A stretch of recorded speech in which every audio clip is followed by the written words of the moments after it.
কাছে নাও।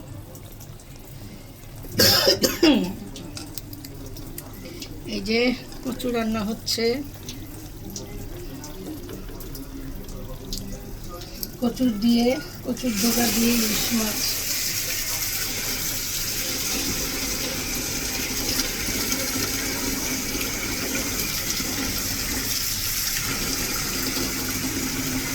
আমি আবার কয়েক টুকরা মাছ দিয়ে দিচ্ছি, যেন খেতে ভালো লাগে।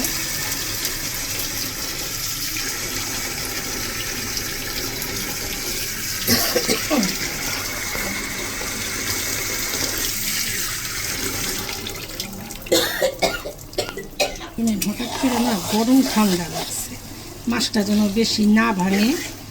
এত ভাঙলে কিন্তু, আমি কয়টা আলাম মাছও দিয়ে দিছি, কিলে আমার কাছে খুব ভালো লাগে, তাই না?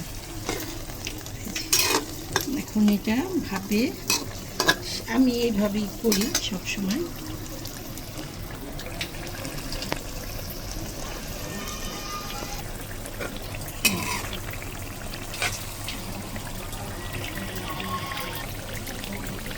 এই যে কাঁচামরিচটা এখন দিব, যেন ভালো করে হয়ে যায়।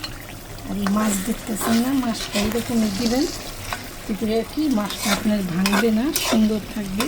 সরা দিয়ে করে দিবেন। মাছ ভেঙে গেলে না কাটা কাটা হয়ে যায়, বাচ্চারা খেতে চায় না, তাই এইভাবে দিলাম।